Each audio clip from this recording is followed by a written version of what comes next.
الله أكبر الله أكبر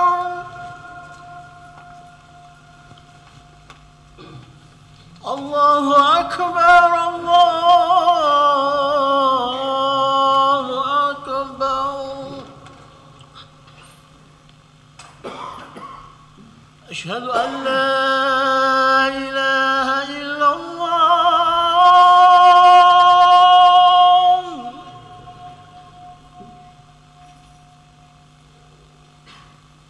أشهد أن لا إله إلا الله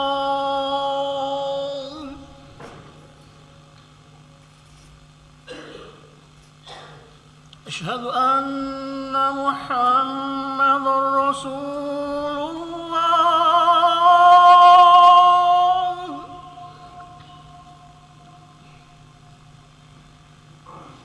أشهد أن محمدا رسول الله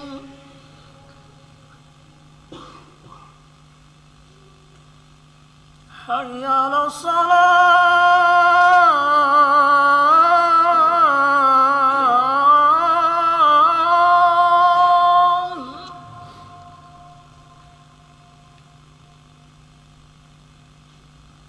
حي على الصلاة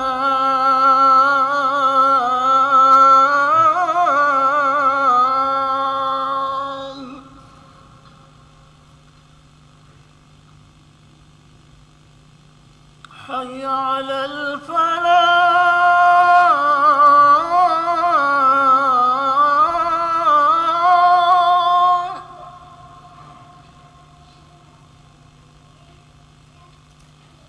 حي على الفلاح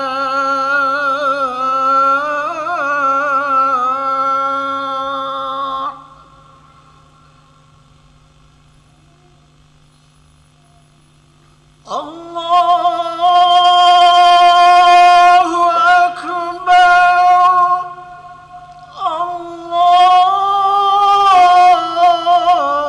الله أكبر لا إله إلا الله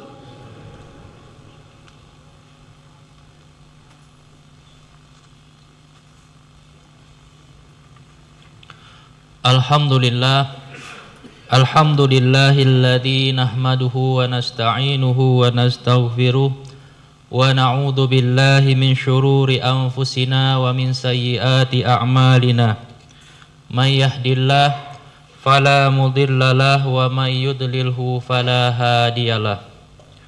Asyhadu an la ilaha illallah wa asyhadu anna Muhammadar Rasulullah. Allahumma shalli ala Sayyidina Muhammad wa ala ali Sayyidina Muhammad. Faya ayyuhal hadirun ittaqullaha haqqa tuqatih wa la tamutunna illa wa antum muslimun. Wa qala Allahu ta'ala fil Qur'anil Karim, a'udzu billahi minasy syaithanir rajim. Bismillahirrahmanirrahim. Innal ladzina taqaw idza massahum ta'ifum minasy syaitani tadzakkaru fa idahum mubsirun. Sidang jamaah Jumat yang dirahmati Allah, pertama marilah kita bersyukur kepada Allah Subhanahu wa taala karena alhamdulillah pada kesempatan kali ini kita masih diberikan kesehatan, umur oleh Allah Subhanahu wa taala sehingga kita bisa mengerjakan kewajiban kita, yaitunya sholat Jumat berjamaah. Kemudian tak lupa pula kita haturkan salawat dan salam kepada Nabi kita Muhammad sallallahu alaihi wasallam. Mudah-mudahan kita semua ini termasuk orang yang diberikan syafaat di hari akhirat nanti oleh Rasulullah sallallahu alaihi wasallam. Sidang jamaah Jumat yang dirahmati Allah. Ratusan tahun yang lalu atau sekitar 10 abad yang lalu, seorang ulama besar di dalam Islam namanya Abu Hamid Al-Ghazali atau yang kita kenal dengan Imam Al-Ghazali menulis satu kitab yang sangat populer, yaitu Ihya Ulumuddin, yang artinya adalah menghidupkan ilmu-ilmu agama. Kitab ini sampai sekarang masih terus dibaca, masih terus dipelajari oleh umat Islam di berbagai belahan dunia.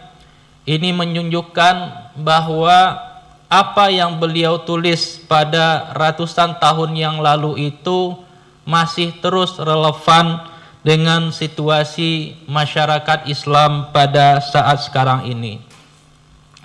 Kenapa kitab ini masih terus dibaca, masih terus relevan bagi umat Islam?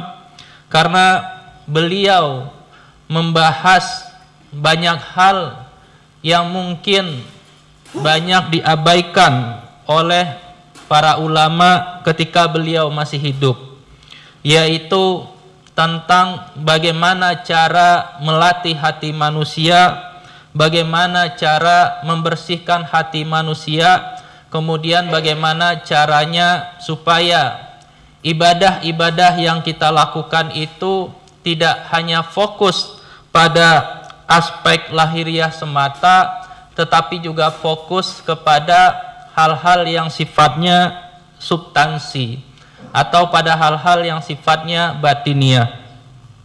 Karena itu Imam Al-Ghazali di dalam kitabnya ini selalu membahas banyak hal yang berkaitan dengan bagaimana cara membersihkan hati manusia atau hal-hal yang berhubungan dengan qalbu atau yang kita istilahkan dengan hati. Kenapa bagian ini penting?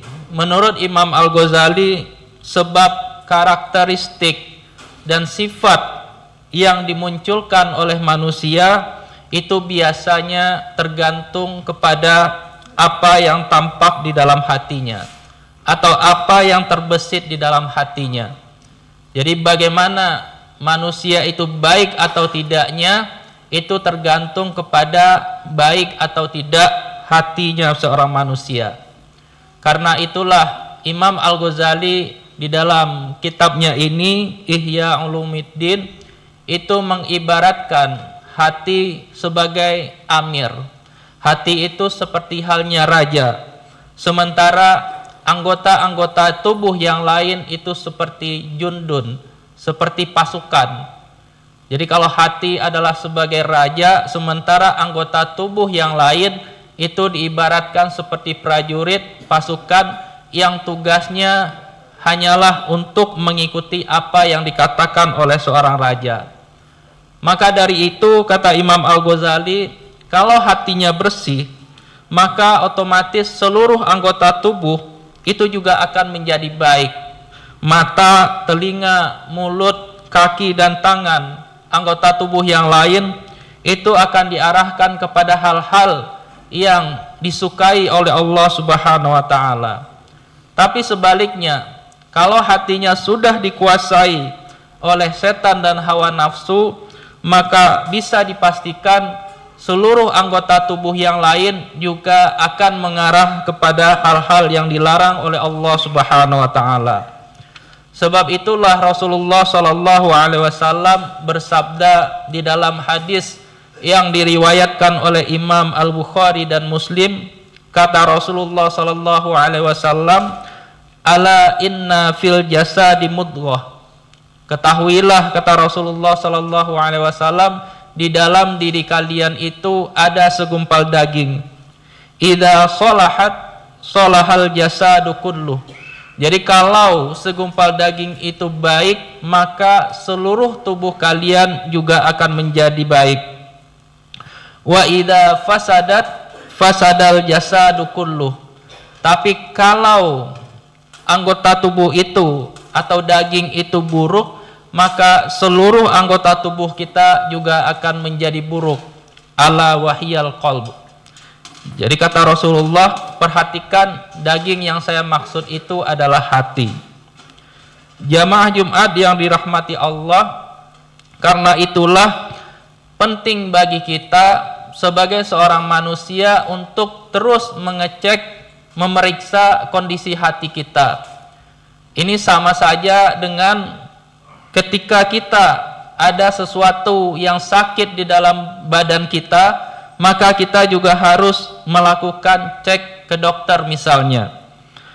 Kalau kita misalnya rajin atau rutin melakukan cek kesehatan ke dokter, mestinya kita juga harus sering memeriksa bagaimana hati kita. Karena kalau ada yang bermasalah dengan hati kita, mudah-mudahan itu bisa kita segera carikan solusinya atau kita carikan obatnya.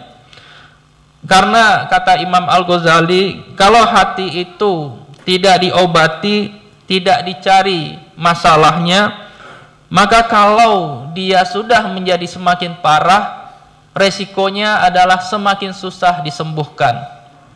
Ini seperti halnya tubuh kita, kalau ada yang sakit, kemudian kita biarkan, lama-kelamaan penyakitnya akan menjadi parah, resikonya kita tidak akan atau susah untuk mencari obatnya. Begitu pula dengan hati. Semakin lama tidak disembuhkan, maka hati kita akan semakin sakit atau menjadi semakin tertutup. Di dalam Al-Quran misalnya diistilahkan dengan hati yang tertutup. Hal ini sebagaimana difirmankan Allah dalam surat Al-Baqarah ayat 7, khatamallahu ala qulubihim wa ala sam'ihim wa ala absarihim ghishawatu wa lahum adzabun azim. Jadi Allah telah mengunci hati mereka, pendengaran mereka, dan penglihatan mereka. Juga disebutkan di dalam surat yang lain, surat An-Nahl misalnya ayat 108, ulaikal ladzina taba'allahu ala qulubihim wa sam'ihim wa absarihim wa ulaika humul ghafilun. Jadi mereka itulah kata Allah orang-orang yang telah dikunci hatinya, pendengarannya, penglihatannya, dan mereka itulah orang-orang yang lalai. Jadi mudah-mudahan kita di sini tidak termasuk orang yang dikunci hatinya oleh Allah sehingga kebenaran-kebenaran yang disampaikan kita masih bisa kita terima. Sidang jamaah Jumat yang dirahmati Allah, sebab itu Imam Al-Ghazali terus mengingatkan di dalam kitabnya ini supaya kita tidak jatuh pada kelalaian. Kelalaian dalam arti kita tidak termasuk orang yang lalai sehingga kita lupa untuk memeriksa kondisi hati kita, memeriksa kondisi batin kita. Beliau mengibaratkan dengan seperti halnya besi. Kalau lama-lama kena air pasti sudah berkarat. Kalau karatnya sudah banyak, maka besi itu pasti akan susah untuk dibersihkan. Begitu pula dengan hati manusia. Sebab sebagaimana yang disabdakan oleh Rasulullah SAW, sebetulnya manusia itu ketika dilahirkan, semua manusia dari agama apapun hatinya pasti bersih. Kullu mauludin yuladu alal fitrah. Jadi setiap manusia yang lahir pasti diberikan oleh Allah Subhanahu wa taala hati yang bersih. Cuman masalahnya ketika seorang bayi beranjak dewasa, dia bergaul dengan keluarganya, dia bergaul dengan lingkungannya, dia bergaul dengan teman-temannya, dia tidak kuat hatinya sehingga dia terpengaruh untuk melakukan perbuatan-perbuatan maksiat, sehingga kemaksiatan itulah yang pada akhirnya membuat hatinya semakin tertutup. Jadi kembali kepada ayat yang tadi kami kutip, kenapa Allah mengunci hati manusia seperti yang disebutkan di dalam surat Al-Baqarah dan surat An-Nahl tadi, itu karena mereka saking banyaknya melakukan dosa sehingga hati mereka seakan-akan susah untuk menerima kebenaran apapun. Karena dosa itu diibaratkan seperti halnya noda atau tinta. Kalau kita sering melakukan dosa, maka hati kita yang bersih tadi, hati kita yang putih tadi, maka pelan-pelan akan tertutup karena saking banyaknya dosa yang kita lakukan. Rasulullah SAW bersabda di dalam sebuah hadis diriwayatkan oleh Imam Al-Baihaqi, "Inna hazihil qulub tasda'u kama yasda'ul hadid idza asabahul ma." Jadi hati itu bisa berkarat seperti halnya besi yang terkena air. Kemudian seorang sahabat bertanya, "Qila ya Rasulullah wa ma jila'uha?" Wahai Rasulullah, bagaimana cara membersihkannya? Kasratuz zikri al-maut wa tilawatil Qur'an. Jadi salah satu cara membersihkan hati kita adalah dengan cara memperbanyak mengingat kematian dan membaca Al-Quran. Jadi melalui hadis ini Rasulullah SAW berpesan bahwa kalau kita misalkan karena kita sudah terlanjur untuk melakukan dosa, supaya hati kita tidak ditutup oleh Allah Subhanahu wa taala, tidak dikunci mati oleh Allah Subhanahu wa taala, maka perbanyaklah mengingat kematian, membaca Al-Quran. Semoga dengan dua amalan itu hati kita menjadi semakin lembut, sehingga kalaupun ada orang yang memberi nasihat kepada kita, orang yang menyampaikan kebenaran kepada kita, hati kita lebih lunak untuk menerimanya, alih-alih untuk menolaknya. Kemudian di dalam Ihya Ulumuddin, ketika Imam Al-Ghazali mengutip hadis ini, beliau menambahkan beberapa hal yang juga kita bisa lakukan untuk melembutkan hati kita, membersihkan hati kita. Kata beliau, selain memperbanyak mengingat kematian dan membaca Al-Quran, beliau juga menganjurkan untuk memperbanyak ibadah kepada Allah, bersalawat, dan kemudian ini juga penting, kita harus memperbanyak zikir dalam keadaan sunyi, kata beliau. Maksudnya adalah kita memperbanyak merenung, mengkoreksi diri kita dalam keadaan sunyi, supaya kita benar-benar tahu kekurangan dan kelemahan kita.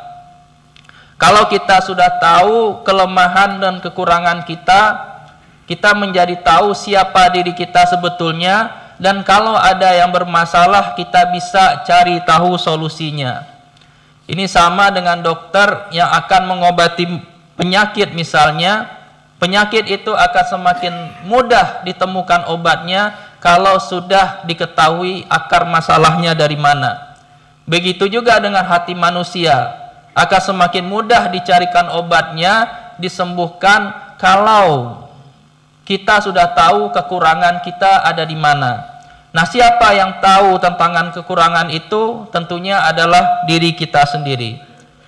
Kemudian Imam Al-Ghazali juga menambahkan, bagaimana misalnya setelah kita berzikir, merenung, kita tidak ketemu penyakitnya di mana, kita tidak tahu sakit hatinya di mana. Kata Imam Al-Ghazali, ada 3 cara yang bisa kita lakukan. Pertama adalah kita bertanya. Kita bertanya kepada seorang guru. Jadi kalau kita punya masalah, misalnya kalau kita diberi kebenaran tapi kita susah untuk menerimanya, atau kita merasa ada hal-hal lain yang bermasalah dengan hati kita, maka cara pertama yang bisa kita lakukan adalah kita bertanya kepada guru. Kita bertanya kepada ustadz, kepada masyaikh yang lebih paham tentang masalah ini. Kemudian kalau kita tidak menemukan orang yang paham dengan masalah itu, karena kata Imam Al-Ghazali, di masa saya saja mencari seorang guru yang tahu masalah hati itu sudah susah. Tentu di masa sekarang juga akan semakin susah. Kalau kita tidak bertemu dengan guru yang pas atau ustadz yang pas misalnya, cara selanjutnya yang bisa kita lakukan adalah bertanya kepada teman kita. Bertanya kepada teman kita yang soleh.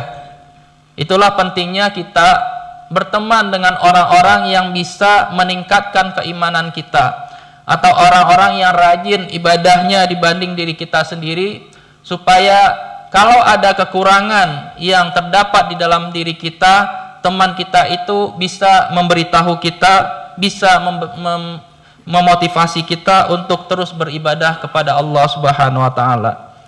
Kemudian terakhir, cara selanjutnya, dan ini mungkin sulit kita lakukan, adalah kita bertanya kepada orang yang membenci kita. Jadi menurut Imam Al-Ghazali, kalau kita punya orang, punya teman, punya tetangga yang benci sama kita, di satu sisi kebenciannya terhadap kita itu justru memberi manfaat kepada kita. Kenapa demikian? Karena kalau ada orang yang benci kepada kita, biasanya orang yang benci itu akan selalu mencari kesalahan dan kekurangan kita. Nah, karena dia lebih tahu kekurangan dan kelemahan kita, maka kita bisa bertanya kepada mereka terkait kekurangan kita. Mudah-mudahan dengan penjelasan mereka itu kita memperbaiki diri kita kalau memang ada kesalahan dan kekurangan yang terdapat di dalam diri kita. Ini juga pernah dilakukan oleh sahabat Umar bin Khattab. Dalam sebuah riwayat dikatakan Umar bin Khattab pernah bertanya kepada para sahabat yang lain. Umar menanyai mereka satu persatu terkait kekurangan yang pernah dilakukan Umar atau kesalahan yang pernah dilakukan Umar selama ini apa. Dengan pertanyaan itu atau dengan jawaban yang diberikan oleh para sahabat yang lain, Umar bisa memperbaiki dan bisa meminta maaf kalau ada kesalahan yang berkaitan dengan manusia. Sidang jamaah Jumat yang dirahmati Allah, kesimpulannya dari apa yang tadi kami sampaikan, pertama bahwa setiap manusia itu lahir dalam keadaan suci, tetapi yang namanya umur, yang namanya pergaulan, kadang-kadang hati kita yang suci itu banyak di tengah jalan bertemu dengan hal-hal yang tidak baik, sehingga yang awalnya suci itu lambat laun menjadi kotor. Tetapi di dalam Islam juga dijelaskan, juga dikasih tahu, karena tidak mungkin manusia itu luput dari kesalahan, sehingga Islam juga mencarikan solusinya. Bagaimana kalau misalkan hati kita itu sudah terlanjur kotor? Di dalam Islam dijelaskan, atau misalnya yang tadi kami sampaikan, Imam Al-Ghazali itu menjelaskan, yang paling penting adalah kita tahu bahwa di dalam diri kita ada masalah. Itu yang pertama kali. Karena kalau kita tidak sadar bahwa kita bermasalah, ini akan susah untuk dicarikan solusinya. Kalau kita sudah tahu di dalam diri kita ada kekurangan, ada kesalahan, maka cara selanjutnya yang kita lakukan adalah memperbanyak ibadah kepada Allah, memperbanyak mengingat kematian, memperbanyak membaca Al-Quran, memperbanyak zikir, memperbanyak salawat kepada Nabi. Mudah-mudahan dengan amalan yang tadi disebutkan itu pelan-pelan bisa melunakkan hati kita, sehingga kalau hati kita sudah lunak, ibadah-ibadah yang kita lakukan juga akan semakin fokus, dan mudah-mudahan itu juga membawa kepada kita kepada akhir hidup yang kita impikan, yaitu husnul khatimah. Barakallahu li wa lakum bil ayatil wa dzikril hakim, wa taqabbalallahu minna wa minkum tilawatahu innahu huwas samiul alim.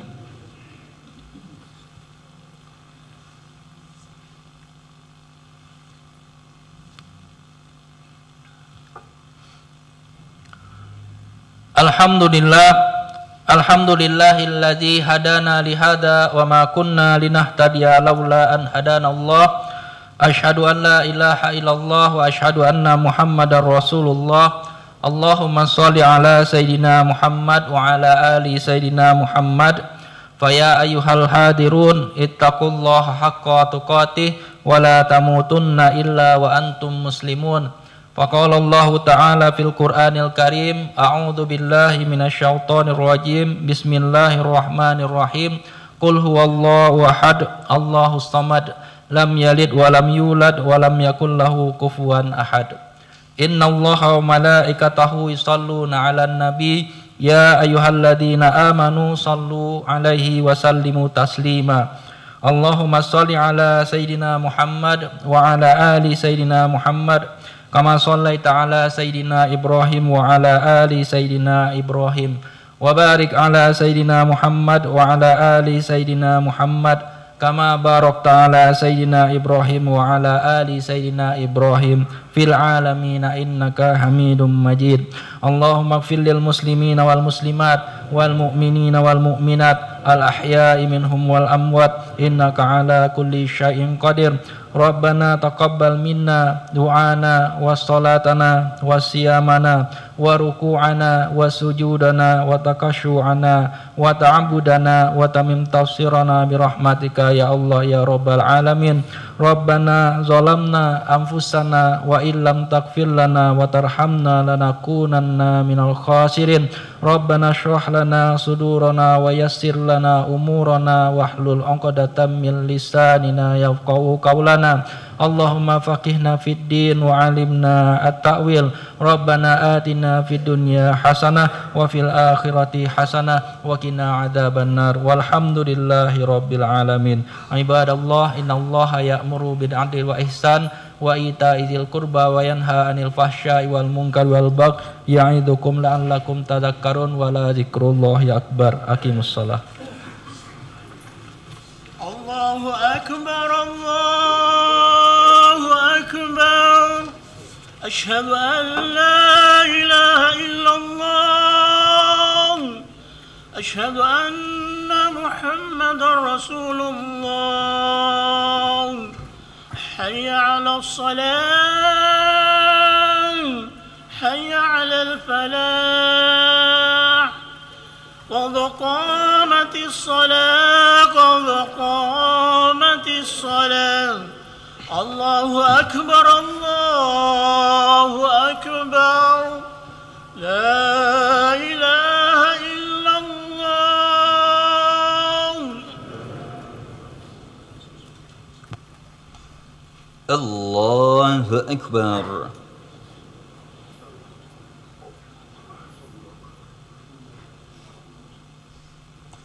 بسم الله الرحمن الرحيم.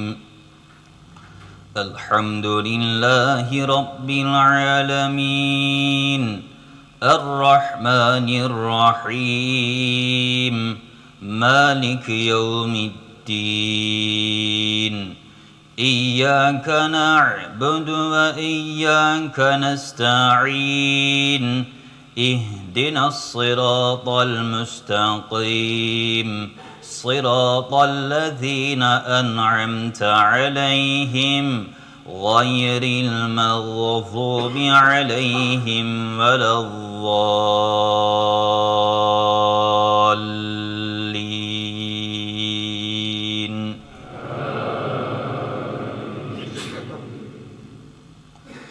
آمن الرسول بما أنزل إليه من ربه والمؤمنون كل آمن بالله وملائكته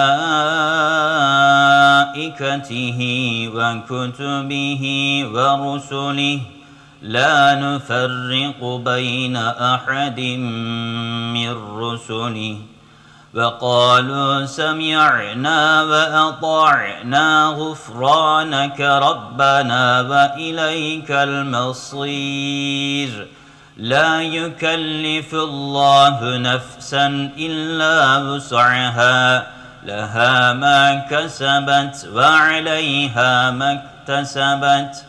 ربنا لا تؤاخذنا إن نسينا أو أخطأنا ربنا ولا تحمل علينا إصرا كما حملته على الذين من قبلنا ربنا ولا تحملنا ما لا طاقة لنا به واعف عنا واغفر لنا وارحمنا أنت مولانا فانصرنا على القوم الكافرين. ألف لام ميم. الله لا إله إلا هو الحي القيوم. الله أكبر.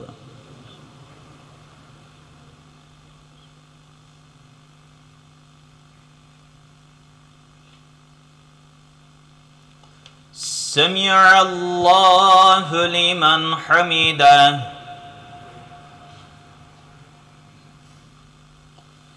الله أكبر.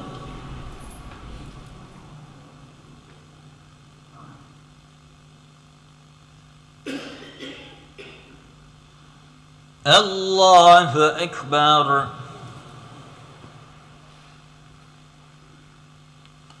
الله أكبر.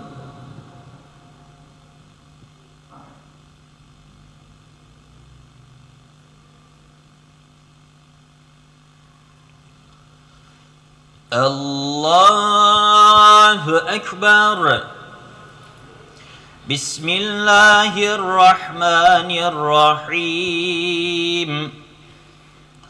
الحمد لله رب العالمين الرحمن الرحيم مالك يوم الدين إياك نعبد وإياك نستعين اهدنا الصراط المستقيم صراط الذين أنعمت عليهم غير المغضوب عليهم ولا الضالين.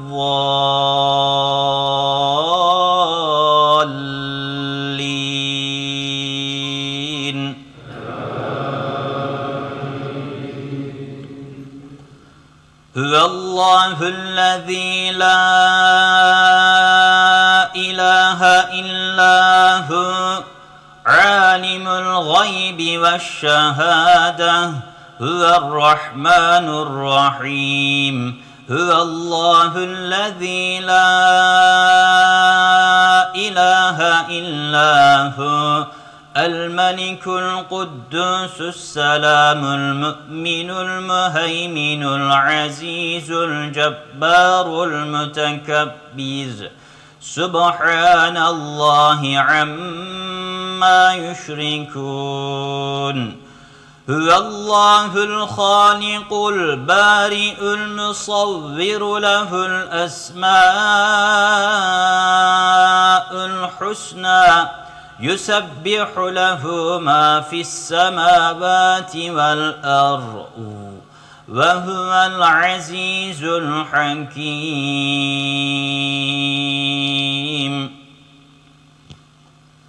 الله أكبر.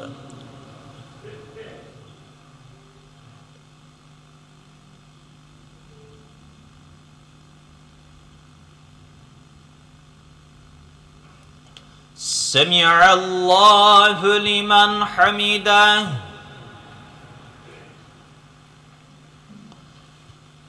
الله أكبر.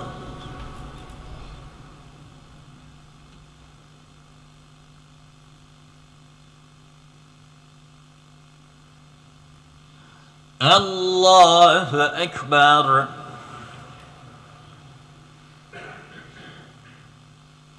الله أكبر.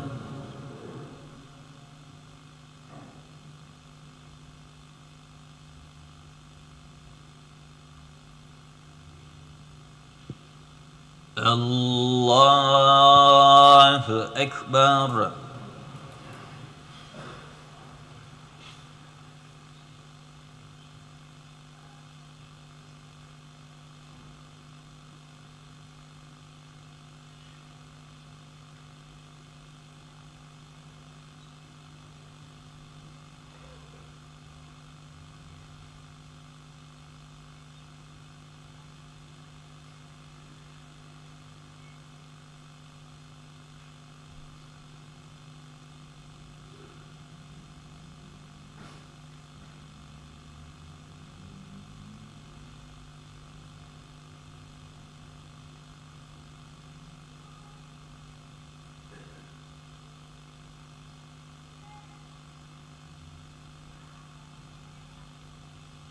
السلام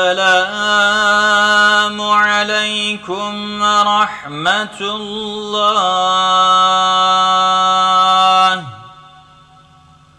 السلام عليكم ورحمة الله.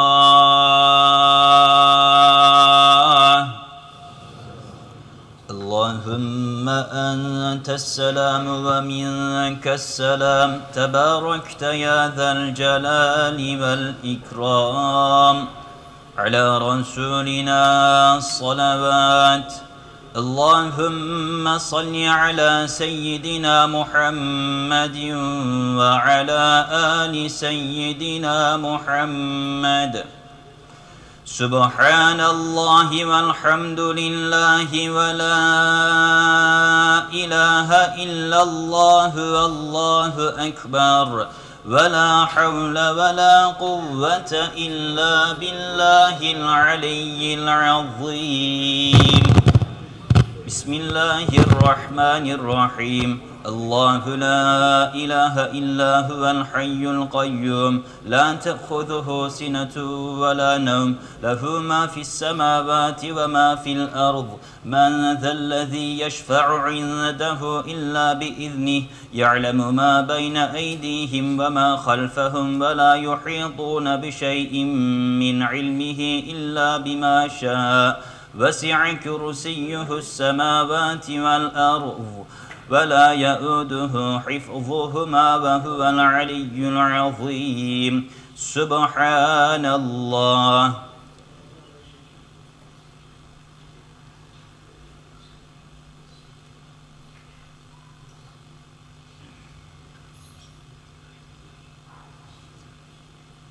الحمد لله.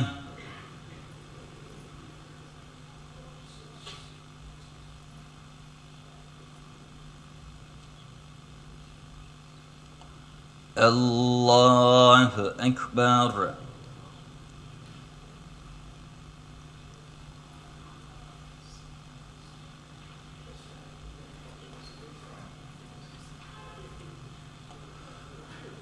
الله أكبر. لا